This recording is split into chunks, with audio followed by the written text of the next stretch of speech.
Assalamualaikum warahmatullahi wabarakatuh.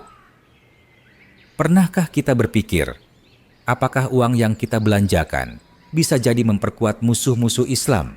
Atau justru itu menjadi bagian dari jihad diam-diam yang tak pernah kita sadari? Saudaraku yang dirahmati Allah, hari ini dunia kita bukan hanya diramaikan oleh teknologi dan kemajuan, tapi juga oleh arus kekuatan yang saling tarik-menarik, antara iman dan kekufuran, antara kebaikan dan kemaksiatan, antara dukungan dan boikot. Lalu, di mana posisi kita? Apakah kita ikut membantu atau justru tanpa sadar memperlemah? Dalam sejarah Islam, bukan rahasia bahwa orang-orang kafir selalu memiliki makar tersembunyi terhadap umat Islam. Mereka berupaya keras agar umat ini terseret keluar dari jalan kebenaran. Namun, Islam adalah agama rahmat. Ia tidak mengajarkan kebencian buta, melainkan kebijaksanaan dalam bersikap. Islam membolehkan muamalah, interaksi duniawi dengan orang kafir, dalam jual beli, kerjasama dagang, bahkan sewa-menyewa. Ini bukan opini, tapi fakta syar'i yang dibuktikan dalam banyak ayat dan hadis. Allah Subhanahu wa Ta'ala berfirman, Allah tidak melarang kamu untuk berbuat baik dan berlaku adil terhadap orang-orang yang tiada memerangimu karena agama dan tidak pula mengusir kamu dari negerimu. Sesungguhnya Allah menyukai orang-orang yang berlaku adil. Lihatlah bagaimana keadilan Islam tetap terjaga, bahkan terhadap mereka yang berbeda keyakinan, selama mereka tidak memerangi kita. Nabi Muhammad SAW sendiri pernah bertransaksi dengan orang Yahudi. Suatu hari, beliau membeli makanan dari orang Yahudi dengan sistem hutang, bahkan menggadaikan baju perang beliau sebagai jaminan. Subhanallah, Rasulullah yang paling mulia di muka bumi tidak ragu untuk berinteraksi dalam hal duniawi dengan orang kafir. Karena itu, bukan soal iman atau kufur, tapi soal kehidupan sosial yang saling membutuhkan. Pertanyaan berikutnya, apakah kita boleh membeli produk dari orang-orang kafir yang terang-terangan memusuhi Islam, atau dari orang-orang fasik yang dengan bangga mendukung kemaksiatan? Dalam kaidah fiqh disebutkan, al-aslu fil muamalatil ibaha, hatta yadulad dalilu ala tahrimih. Hukum asal dalam muamalah adalah mubah, sampai ada dalil yang melarangnya. Artinya, segala bentuk transaksi duniawi itu pada dasarnya boleh, kecuali ada larangan yang jelas. Namun, kita juga tidak boleh menutup mata ketika produk-produk tertentu secara nyata digunakan untuk mendukung kekejaman, menyebarkan ideologi kufur, atau mendanai proyek maksiat.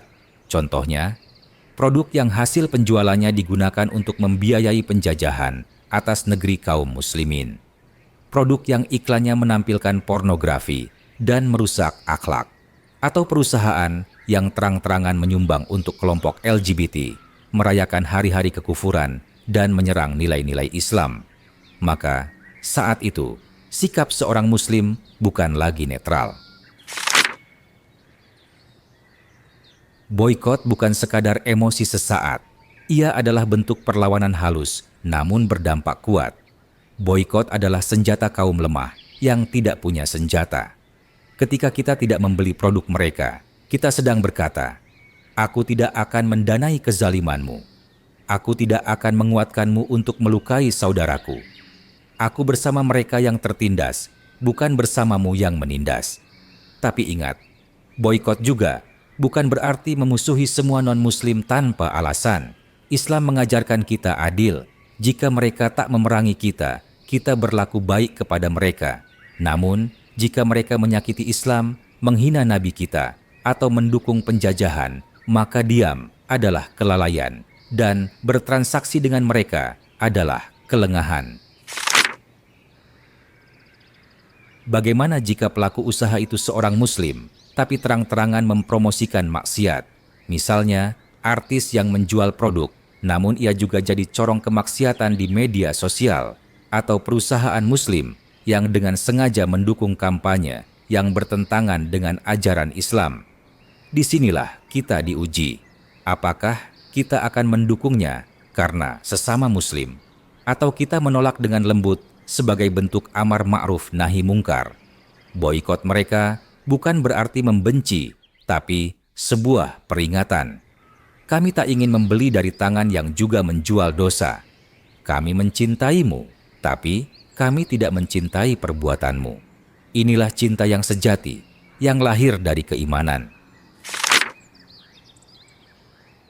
Saudaraku, di balik setiap uang yang kita keluarkan, ada pilihan.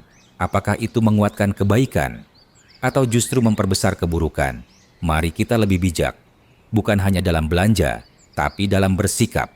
Bukan semua produk kafir haram, bukan semua usaha Muslim wajib kita dukung. Tapi, nilai yang kita pegang harus jelas. Di mana Allah dan Rasul-Nya berada, di sanalah hati kita berpihak. Jadilah Muslim yang cerdas, yang tak hanya melihat harga dan diskon, tapi juga menimbang berkah dan keridaan Tuhan. Semoga Allah menjaga hati dan langkah kita dalam membeli, menjual, dan mendukung. Karena pada akhirnya, yang kita bawa pulang bukan barang di tangan, tapi amal dalam timbangan akhirat. Jika video ini menggugah hatimu, jangan lupa like, share, dan subscribe channel Mukmin Studio Official. Mari jadi bagian dari suara kebaikan, yang menasihati tanpa mencaci, yang mengingatkan tanpa menghakimi, dan yang selalu berjuang dengan iman dan kasih sayang. Wassalamualaikum warahmatullahi wabarakatuh.